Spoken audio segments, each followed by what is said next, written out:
Hi students, I am Chandni Thakur. Welcome to Moolid classes. Today I will discuss about diversity in the living world. जो आपका diversity in the living world है, आपका ये chapter first है, वो भी class 11th biology का. Then आज से हमारी न्यू सीरीज स्टार्ट होने वाली है क्लास 11th का पूरा सिलेबस, ठीक है ना, जिसमें हम चैप्टर 1 चैप्टर 2 करके पूरा देखेंगे. तो आपकी न्यू सीरीज स्टार्ट होने वाली है. एक मैंने आपको ह्यूमन फिजियोलॉजी, जो आपकी यूनिट है ह्यूमन फिजियोलॉजी, उसमें मैंने आपके सारे चैप्टर डिस्कस कर दिए हैं. बट आज से आपका चैप्टर फर्स्ट जो है diversity in the living world, then आपका जो पूरी यूनिटी है, आपकी यूनिट फर्स्ट है, तो इसको ही हम डिस्कस करेंगे, ठीक है ना. डाइवर्सिटी ऑफ लिविंग ऑर्गेनिज्म, ये आपके यूनिट फर्स्ट है, वो भी क्लास 11th की, ठीक है ना. क्लास 11th जो बायोलॉजी है उसकी फर्स्ट यूनिट है डाइवर्सिटी ऑफ लिविंग ऑर्गेनिज्म. उसमें आपका चैप्टर फर्स्ट आता है diversity in the living world. तो हम आज डिस्कस करने वाले हैं diversity in the living world. Okay, then जो आपका चैप्टर 2 है वो है बायोलॉजिकल क्लासिफिकेशन, तो हम उसको देखेंगे बाद में. देन फिर आपका है किंगडम मोनेरंस, प्रोटिस्टा एंड फंजाई, इनको भी हम देखेंगे. देन फिर आपका प्लांट किंगडम है. एंड लास्ट चैप्टर जो आपका चैप्टर 5 है वो है एनिमल किंगडम, तो इसे हम देखेंगे, ठीक है ना. तो आज हम क्या डिस्कस करने वाले हैं, diversity in the living world. Okay, तो चलिए, आपकी जो डाइवर्सिटी है आपके लिविंग वर्ल्ड में, आपके जीवित संसार में जो डाइवर्सिटी है उसको आप देख सकते हैं. कितने सारे प्लांट्स हैं आपके, ठीक है ना. आपको तो प्लांट्स के नेम भी पता नहीं होंगे, है ना. देन एनिमल्स हैं, कितने सारे इंसेक्ट्स हैं जो हमारे आसपास होते हैं बट हमें उनके नेम ही पता नहीं है ना. देन कितने सारे बैक्टीरिया हैं, राइट. एंड प्रोटिस्टा, फंजाई, कितने कवक हैं, कितने एल्गी हैं, बट हमें नहीं पता. इतनी डाइवर्सिटी है अपने इस बायोलॉजी वर्ल्ड में कि बता नहीं सकते, अपने इस अर्थ पे, राइट. तो देखिए, आपको दिख रहा है मोनेरंस है, ठीक है ना, diversity of wild life.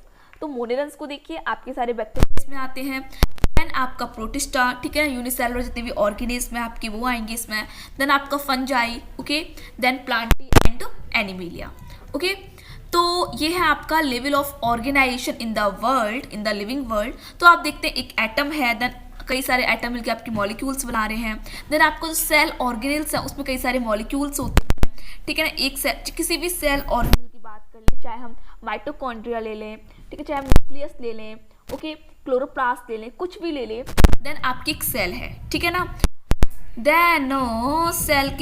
Then आप देखते हैं एक सेल है आपकी, ठीक है, कई सारी सेल्स मिलकर आपके टिश्यूज बना रही हैं. देन कई सारे टिश्यू बन के आपके ऑर्गन, देन कई सारे ऑर्गन्स मिलकर सिस्टम ऑफ ऑर्गन्स, एंड आपका एक ऑर्गेनिज्म बनता है. देन कई सारे एक ही स्पीसीज के कई सारे ऑर्गेनिज्म क्या बनाते हैं, पॉपुलेशन कहलाती है, ठीक है ना. एंड पॉपुलेशन किसी भी आपके एनवायरनमेंट में रहते हैं, हम क्या बोलते हैं, इकोसिस्टम बोलते हैं. देन इकोसिस्टम आपका बायोम बनाएगा, एंड बायोम क्या बनाता है आपका बायोस्फीयर, जीव मंडल, राइट. तो आपके एनसीईआरटी में जो आपका फर्स्ट पेज पे आपका लिख रखा है व्हाट इज अ लिविंग, है ना. आपकी जो आप एनसीईआरटी ओपन करेंगे तो उसमें आपको जैसे आप चैप्टर ओपन करते हैं diversity in the living world, तो उसमें एक बेसिक सा टॉपिक दे रखा है व्हाट इज अ लिविंग. तो उसको देख लेते हैं व्हाट इज अ लिविंग को. तो देखिए, all diverse thing on this planet, इस प्लेनेट पे, प्लेनेट कौन सा है आपका, अर्थ है. आपका प्लेनेट कौन सा है, अर्थ है, हम अर्थ पे ही तो रह रहे हैं, राइट. तो all diverse things on this planet are divided into livings, animate and non animate, या फिर इनएनिमेट बोलते हैं, नॉन लिविंग, ठीक है ना. मतलब जितनी भी आपकी डाइवर्सिटी है आपकी लिविंग इस प्लेनेट पे, तो इसमें लिविंग प्लेनेट बोलेंगे इसे. जितनी भी आपकी डाइवर्सिटी है इस प्लेनेट पे, वो आपके दो भागों में डिवाइड कर रखा है. एक है आपका नॉन लिविंग और एक है आपका लिविंग, राइट. लिविंग को हम क्या बोलते हैं, एनिमेट बोलते हैं, और नॉन लिविंग को इनएनिमेट बोलते हैं, राइट. तो देखिए, इसमें living beings are called organism. Living beings को हम क्या बोलते हैं, ऑर्गेनिज्म बोलते हैं. And are defined as a complex unit of physico chemical materials. और एक किससे मिलकर बनी होती है, फिजिको केमिकल मटेरियल से, दैट आर कैपेबल, जो योग्य होते हैं, किसके, ग्रोथ करने के योग्य होते हैं. रिप्रोडक्शन होती है लिविंग बींग्स में, मेटाबॉलिज्म होता है, ability to sense environment, environment को सेंस करने की एबिलिटी होती है. एंड माउंट सुटेबल रेस्पॉन्स, और सुटेबल रेस्पॉन्स देते हैं. Let us try to understand each of this one by. हम इन सबको वन बाय वन समझने की कोशिश करेंगे। ओके, तो आप देखिए ये है आपकी living, then one is non living, ठीक है ना, ये आपके साथ लिविंग है एंड ये नॉन लिविंग है, आप सबको पता है। तो हम देखते हैं फर्स्ट आपका ऑल लिविंग ऑर्गेनिज्म ग्रो, ठीक है ना, ये ग्रो कैसे करते हैं, इनमें ग्रोथ कैसे होती है। तो इसको देखिए, increase mass and increase in number of individuals are two characteristics of growth. growth की two characteristics हैं, वो क्या है, increase in mass, mass में उसका increase होता है and number increase होता है किसी भी इंडिविजुअल का, ठीक है ना, कोई भी इंडिविजुअल है उसका, इंडिविजुअल तो कोई भी व्यक्ति है, ठीक है ना, तो उसका कोई भी ऑर्गेनिज्म है उसका नंबर में इंक्रीज होता है, मतलब वो नंबर में इंक्रीज होते हैं एंड मास उनका बढ़ता है, ठीक है ना। तो ये दो कैरेक्टरिस्टिक्स हैं किसी भी लिविंग ऑर्गेनिज्म की। All organism are able to grow, सारे ऑर्गेनिज्म ग्रो करने के योग्य होते हैं। अब multicellular organism grow by cell division, कोई भी मल्टीसेलुलर ऑर्गेनिज्म है, ठीक है ना, कोई भी ऑर्गेनिज्म है मल्टीसेलुलर ऑर्गेनिज्म में, कोई भी सेल है मल्टीसेलुलर, ठीक है ना, तो वो क्या कैसे ग्रो करेगी, उसमें क्या होगा, डिवीजन होगा, ठीक है ना, इससे आपकी 2 सेल बनेंगी, फिर आपकी 2 से 4 सेल बनेंगी, तो multi cellular organ grow by cell division, इनमें सेल डिवीजन होता है। In plants growth occur throughout their life, plants जीवन भर ग्रो करते रहते हैं, अपनी पूरी जो उनका जीवन काल होता है, उनका लाइफ स्पान जितना होता है, वो अपनी पूरी लाइफ स्पान में ग्रो करते रहते हैं, right. In animals growth occur up to a certain age, और हमें पता है जितने भी एनिमल्स हैं उनमें एक सर्टेन एज होती है। मैंने आपको जो रिप्रोडक्शन इन ऑर्गेनिज्म आपको चैप्टर पढ़ाया था, उसमें आपको कई सारे ऑर्गेनिज्म का मैंने लाइफ स्पान डिस्कस किया था, जैसे कि आपका ह्यूमन बीइंग में आपका होता है 70 to 80 ईयर्स, राइट, है ना। देन आप देखोगे जो आपका बटरफ्लाई है उसमें 2 वीक होता है, राइस प्लांट 4 मंथ होता है, ठीक है ना, एंड फ्रूट फ्लाई 1 मंथ है, राइस प्लांट का आपका 4 मंथ, एंड आपका क्रो जो होता है, क्रो का 15 ईयर्स होता है, डॉग का 15 to 20 ईयर्स है। एंड अगर आप देखें जो आपका क्रोकोडाइल है उसका 60 ईयर है, एंड टोटोइस कछुआ का आपका होता है 100 से 150 ईयर्स, ठीक है ना। देन अगर आप प्लांट्स की बात करते हैं तो आपका जो बैनियन ट्री होता है उसका 300 to 500 ईयर्स होता है, तो इनकी एक सर्टेन एज होती है, ठीक है ना, मतलब अगर हम किसी एनिमल्स की बात करें तो, ओके। देन हाँ, and after that cell division occur inside in tissue to replace the lost cell, ठीक है ना, अपनी जो लॉस्ट सेल उनको रिप्लेस करते हैं। Both in unicellular organism is the increase in cell mass, देखिए यूनिसेलुलर ऑर्गेनिज्म जो आपका एक कोशिकीय, मतलब जो एक सेल से जो ऑर्गेनिज्म बना है उसके जो मास है, ठीक है ना, जो उसका मास होता है उसमें इंक्रीज होगा, उसके नंबर में तो इंक्रीज होएगा ही नहीं क्योंकि वो यूनिसेलुलर है, ठीक है ना। In living organism this growth in from inside, जितने भी लिविंग ऑर्गेनिज्म है उनमें ग्रोथ कैसी होगी, इनसाइड होगी। अगर आउटसाइड ग्रोथ होती है तो वो आपका लिविंग नहीं है, जैसे कि आपको कोई माउंटेन है ना, तो माउंटेन थोड़ा सा अगर आपका ग्रो करेगा तो वो लिविंग नहीं है, ठीक है ना, मतलब थोड़ा आकार में बढ़ जाता है, थोड़ा साइज में बढ़ जाएगा तो वो लिविंग नहीं है, वो थोड़ा उसमें आउट ग्रोथ हो रही है, ठीक है ना। जैसे आपका लिखा भी है एनसीईआरटी में, अगर आप देखेंगे तो आपका एनसीईआरटी में लिखा है living objects such as mountains, boulders and sand dunes also grow but the growth is due to accumulation of materials, मतलब किसी भी मटेरियल के accumulation से ये ग्रोथ हो रही है। जैसे माउंटेन का सरफेस है तो वहाँ पे कोई भी मटेरियल एक्यूमुलेट कर रहा है इसलिए उसमें ग्रोथ हो रही है। Thus growth can not be taken as a defined property या प्रोडक्ट, जो एक ग्रोथ है वो आपकी डिफाइनिंग कैरेक्टरिस्टिक्स नहीं है। Growth is just a characteristics of living system, ठीक है ना, एक डिफाइनिंग कैरेक्टरिस्टिक्स नहीं है। जैसे कि आपका जो आपका सेकंड इसमें सेकंड दे रखा है कि metabolism is a characteristics of life, तो जो लिविंग बीइंग की जो मेटाबॉलिज्म होती है वो एक डिफाइनिंग कैरेक्टरिस्टिक्स है, ठीक है ना।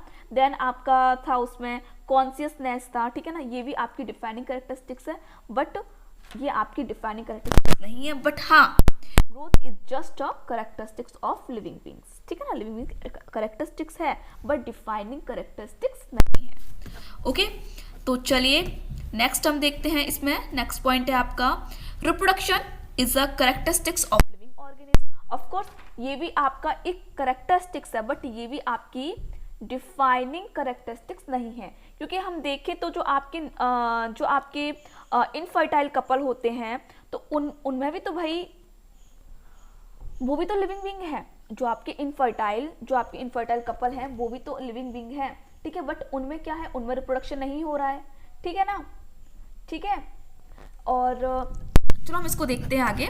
All multicellular and unicellular organism produce new individual similar to them. जितने भी मल्टीसेलुलर एंड यूनिसेलुलर ऑर्गेनिज्म हैं वो प्रोड्यूस करते हैं अपनी जैसी संतान को। Organism reproduce sexually as well as by asexual means. जितने भी आपके ऑर्गेनिज्म हैं वो सेक्सुअल और एसेक्सुअल दोनों टाइप का रिप्रोडक्शन कुछ एसेक्सुअल करते हैं, कुछ सेक्सुअल करते हैं, ठीक है। जैसे मैंने आपको रिप्रोडक्शन इन ऑर्गेनिज्म वाले चैप्टर में पढ़ाया हुआ है कि जो आपका कुछ आपके बैक्टीरिया हैं, ठीक है ना, एल्गी है, सब प्लेनेरिया में देखते हैं उसमें रीजनरेशन की कैपेसिटी होती है, राइट, है ना। तो हमने पढ़ाया हुआ है आपको कि एसेक्सुअल टाइप ऑफ रिप्रोडक्शन, उसमें आपका फिजन था, देन आपका फ्रेगमेंटेशन था, ठीक है ना, बर्डिंग था, आपका रीजनरेशन था, है ना, स्पोरुलेशन था। तो ये सारे एसेक्सुअल रिप्रोडक्शन के टाइप हैं। देन अगर हम वेजिटेटिव प्रोपागेशन इन प्लांट्स की बात करें तो उनमें रूट्स में होता है vegetative propagation, then underground stem में, ठीक है ना, स्टेम जो होती हैं तो उनमें जो आपके कटिंग होती है, उनमें ग्राफ्टिंग होती है, मैंने आपको सारा पढ़ाया हुआ है, ठीक है। लेयरिंग हम पढ़ते हैं, ठीक है। आप मेरे जो आपका एक लेक्चर पढ़ा हुआ है रिप्रोडक्शन इन ऑर्गेनिज्म, इस लेक्चर को आप लोग खोल के देखिए, इंटरेस्टेड है उसमें आपको दिख जाएगा एसेक्सुअल और सेक्सुअल रिप्रोडक्शन कैसे होता है, ठीक है ना। और सेक्सुअल रिप्रोडक्शन देखते हैं अपने ह्यूमन बींग्स में ही। देन इसमें लिखा है आपका fungi multiply and spread by producing millions of asexual spores. जो फंजाई होते हैं, जो कवक होते हैं, ठीक है ना, मल्टीप्लाई करते हैं and spread by producing millions of asexual spores. वो एसेक्सुअल मतलब स्पोर्स को प्रोड्यूस करते हैं, बहुत सारे मिलियंस में होते हैं। आपका फ्लेटवर्म प्लेनेरिया देख लें तो उसमें रीजनरेशन की कैपेसिटी होती है। अच्छा, रीजनरेशन क्या होता है मैं आपको बताऊं। सपोज दैट ये आपका कोई जस्ट वेट, ये आपका कोई प्लेनेरिया है, ठीक है ना, ये मैंने आपका बनाया कोई प्लेनेरिया बना दिया, ठीक है। देन उसमें हमने कई सारे पीस कर दिए ये, ठीक है। तो ये वाला जो पार्ट है ये भी एक नया प्लेनेरिया बना लेगा, ठीक है ना, ये वाला पार्ट भी एक नया प्लेनेरिया बना लेगा, ये वाला पार्ट भी। तो इसे हम बोलते हैं रीजनरेशन कैपेसिटी होती है इनमें, ठीक है ना। तो फ्लेटवर्म जो प्लेनेरिया है, regeneration from fragmented part of their body, जो इसके फ्रेगमेंटेड पार्ट हैं, ठीक है ना, ये फ्रेगमेंट हो गए इनके पार्ट, इससे भी एक नया प्लेनेरिया बना लेता है। फंजाई फ्लामेंटस, जो फंजाई फ्लामेंटस एल्गी है एंड जो मतलब फंजाई है, filamentous algae, protonema of moss है, मल्टीप्लाई, ये भी अपने आप मल्टीप्लाई करते हैं बाई फ्रेगमेंटेशन के द्वारा, ठीक है। नेक्स्ट देखिए रिप्रोडक्शन इन एनिमल्स को देख लीजिए। Reproduction is the biological process by which new individual organism are produce. इसके द्वारा न्यू इंडिविजुअल ऑर्गेनिज्म प्रोड्यूस होते हैं। Look at their diagram and try to match, ठीक है ना। आप देखो रिप्रोडक्शन है आपका एसेक्सुअल है, एसेक्सुअल आपका गैमेशन होता है, फ्रेगमेंटेशन, एंड सेक्सुअल आपका यूनिसेक्सुअल एंड मतलब बाइसेक्सुअल एनिमल्स होते हैं, ठीक है। अच्छा, और देखिए in unicellular organism like bacteria, amoeba or unicellular algae, reproduction and growth and आपका reproduction synonymous increase in number of cell। तो इसमें क्या होता है कि जो आपकी सेल हैं इसमें क्या करते हैं, इंक्रीज करते हैं, ठीक है ना, सेल के नंबर में इंक्रीजमेंट होता है। देन आप देखिए एसेक्सुअल रिप्रोडक्शन इन एनिमल्स, ठीक है, आपका इसमें बर्डिंग हो रहा है, ठीक है। ये आपको देखिए प्लेनेरिया, देखिए यहाँ पे प्लेनेरिया है आपका, देखिए हर एक जो फ्रेगमेंट है तो एक फ्रेगमेंट जो आपका है वो नया आपका प्लेनेरिया, जैसे आपका स्टारफिश में भी होता है, ठीक है, फ्रेगमेंटेशन, ठीक है। Many organism like mules, sterile bees, warblers and infertile human couple etc do not reproduce. ये लोग रिप्रोड्यूस नहीं कर सकते हैं, है ना। Thus, reproduction also cannot be taken as a defining characteristics of living organism। इसीलिए हम reproduction को defining characteristics नहीं बोलते। मेरी बात को समझिए, ये बताइए क्या human being living नहीं है? Of course living है। जो mules होते हैं, sterile bees हैं, क्या वो living नहीं है? वो भी living है, बट क्या है कि वो reproduction नहीं कर सकते हैं। तुम ऐसा बोलते हैं कि जरूरी नहीं है कि हम किसी को लिविंग बीइंग बोले कि हाँ रिप्रोडक्शन उसमें होगा तभी वो लिविंग बीइंग होगा, बट ऐसा नहीं है। इसीलिए हम बोल रहे हैं कि ये आपकी डिफाइनिंग कैरेक्टरिस्टिक्स नहीं होती है लिविंग बीइंग की।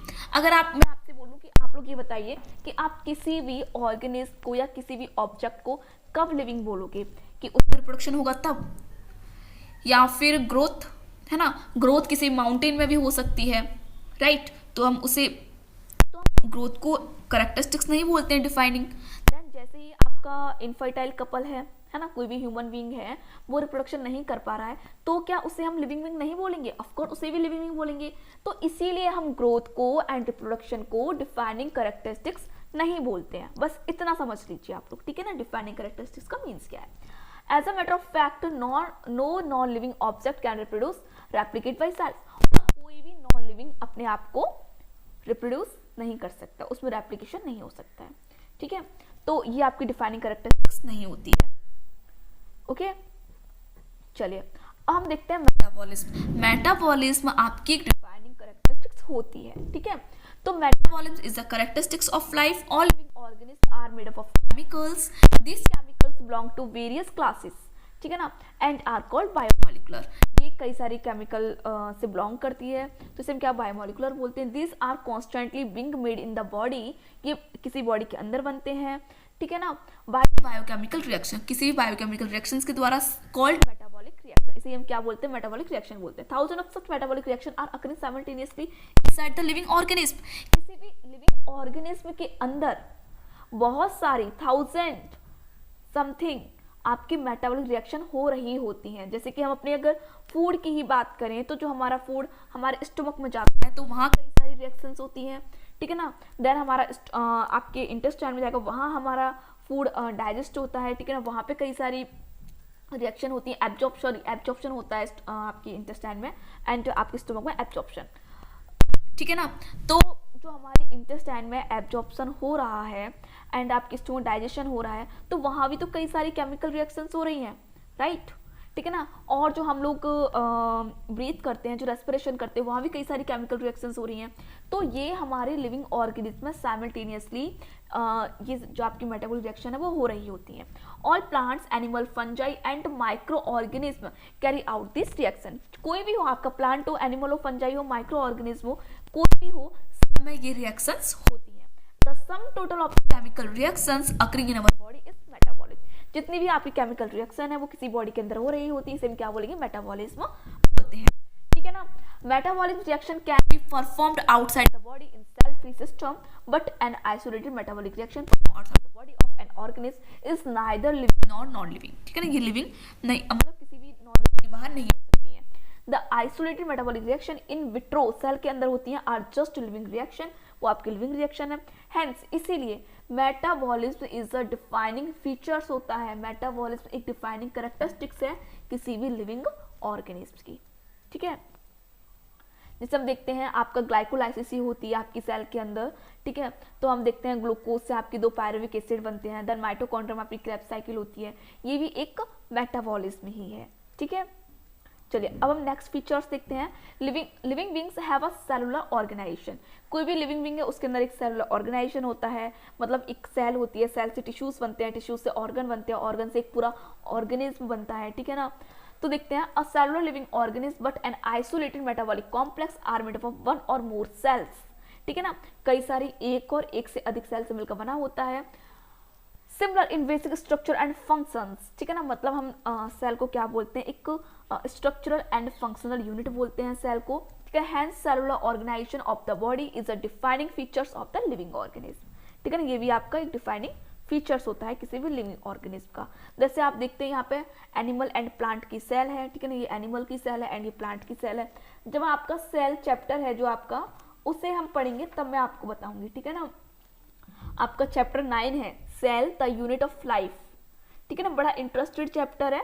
तो इसमें हम सारे जो स्ट्रक्चर आप देख रहे हैं ना, यहाँ पे माइटोकॉन्ड्रिया है, वैक्यूल्स हैं, ठीक है ना, न्यूक्लियस है, राइबोसोम है, गोल्जी बॉडी है, एंडोप्लाज्मिक रेटिकुलम है आपका, है ना, सेंट्रोसोम है, सेल मेम्ब्रेन है, इन सबको हम देखेंगे, ठीक है। Cell the unit of life में ये आपका बड़ा इंटरेस्टेड चैप्टर है, ठीक है। देखिए यहाँ पे structure and component of a cell, ठीक है, फिर नेक्स्ट देखिए आपका एक एटम है, देन मॉलिक्यूल, देन मैक्रोमॉलिक्यूल्स है, फिर ऑर्गेनल बना, देन सेल बना, ठीक है। फिर टिश्यू से आपका एक ऑर्गन है, ऑर्गन से आपका ऑर्गन सिस्टम है, और ऑर्गन सिस्टम से एक आपका ऑर्गेनिज्म बनता है, ठीक है, जैसे आप यहाँ भी देखिए, ठीक है।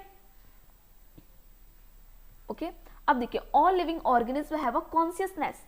कोई भी ऑर्गेनिज्म वो कॉन्शियसनेस होता है, मतलब अपने एनवायरनमेंट को सेंस करता है। तो the most complicated features of all living organism is the ability to sense, could be physical, chemical और बायोलॉजिकल।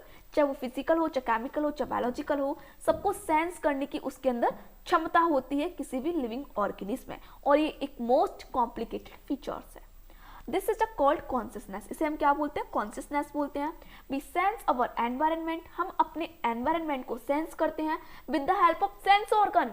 किसके हेल्प से, सेंस ऑर्गन। जैसे कि हम अपनी आईज से देखते हैं, ईयर से सुनते हैं, ठीक है, नोज से स्मेल करते हैं, टंग से आप टेस्ट लेते हो, और स्किन से टच, ठीक है ना। तो हम अपने एनवायरनमेंट को सेंस करते हैं। Photo period, duration of light, water temperature, pollutant and other organism.